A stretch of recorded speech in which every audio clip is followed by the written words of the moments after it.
Salam dan bahagia, Ibu Bapak Guru hebat dan praktisi pendidikan, dimanapun Anda berada. Kali ini, Ibu Bapak akan melihat contoh situasi pembelajaran di sebuah kelas tingkat sekolah dasar yang menerapkan pembelajaran berdiferensiasi. Mari kita saksikan bersama-sama.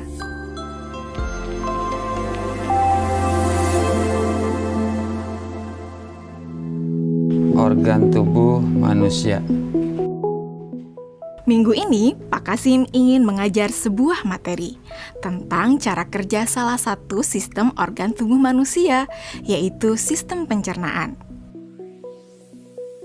Adapun tujuan pembelajarannya adalah melalui diskusi kelompok dan penugasan mandiri. 1. Murid dapat menjelaskan fungsi organ pencernaan pada manusia.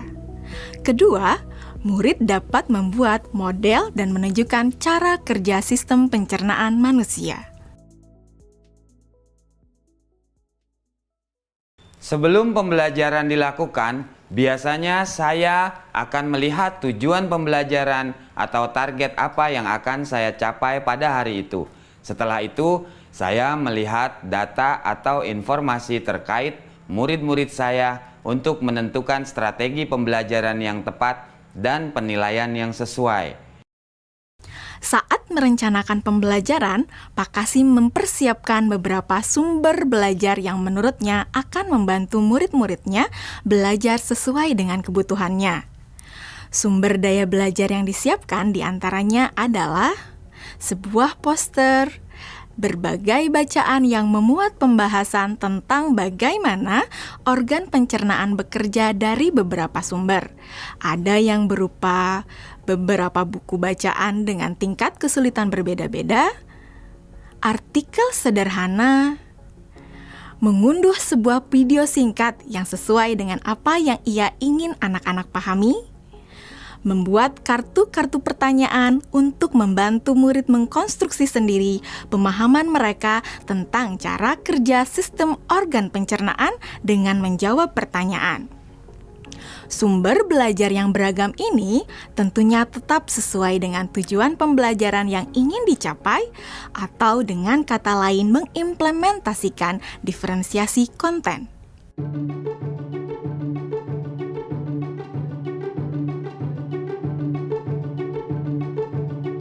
Setelah semua sumber materi yang beragam disiapkan, saya mempersiapkan daftar kegiatan lengkap dengan instruksinya. Misalnya, membaca buku atau artikel dan lain sebagainya, mengamati poster, mendiskusikannya, dan kemudian membuat ringkasan untuk menunjukkan pemahaman tentang isi poster tersebut. Menjawab kartu-kartu pertanyaan.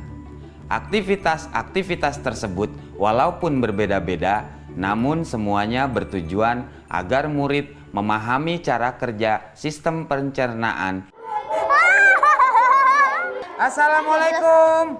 Bagaimana kabar kalian? Waalaikumsalam. Baik, Pak.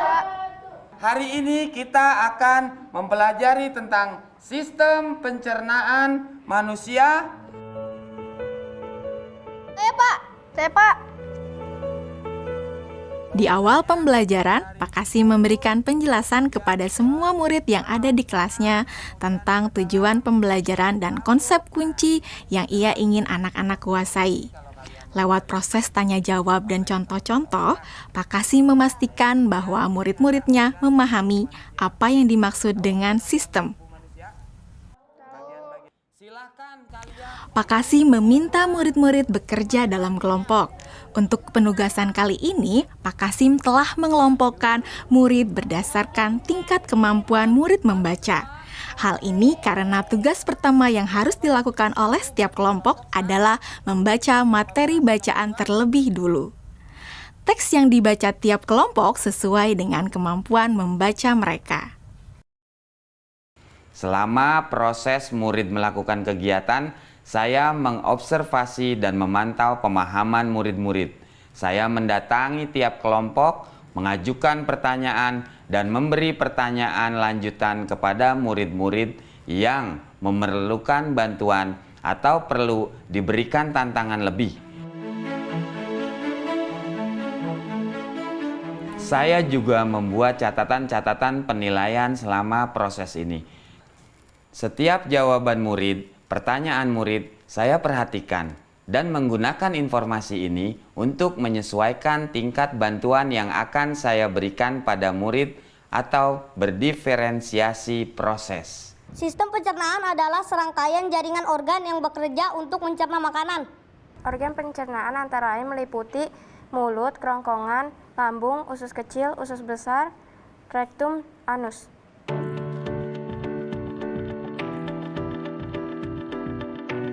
Sekarang silakan membuat model yang menunjukkan sistem kerja pencernaan manusia secara mandiri.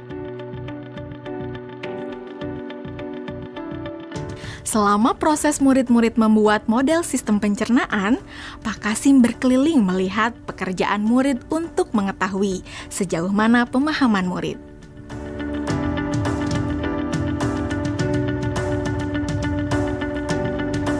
Di akhir pembelajaran, saya melakukan kegiatan refleksi, di mana refleksi tersebut digunakan untuk mengapresiasi murid, untuk mengetahui atau menilai sejauh mana pemahaman murid tentang topik yang sedang dipelajari, untuk mengetahui bagaimana perasaan murid-murid ketika melakukan proses pembelajaran.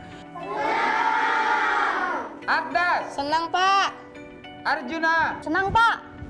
dan tentunya semua ini dapat menjadi informasi bagi saya untuk mengembangkan proses pembelajaran selanjutnya.